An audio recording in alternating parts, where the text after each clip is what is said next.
আজকে আমাদের নিরামিষই ছিল, তাই ভাবলাম একটু পাঁপড় ভেজে নিই। তো প্রথমেই আমি একটা গোটা পাঁপড় নিয়ে ভেজে নিলাম, আর এইরকম কিন্তু গোটা পাঁপড় দারুণ লাগছে, বেশ রুটির মতন হয়েছে। তো যাই হোক, এইটা গোটা পাঁপড়টা কিন্তু আমি এই একটাই ভাজবো। বাকি পাঁপড় আমি টুকরো টুকরো করে নিয়েছি ছোট ছোট করে, ওইটা হচ্ছে ছোট ছোট করেই ভাজবো।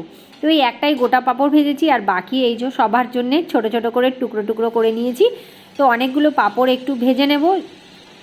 নিরামিষের দিনে কিন্তু একটু পাঁপড় ভাজা হলে বেশ ভালোই লাগে খেতে।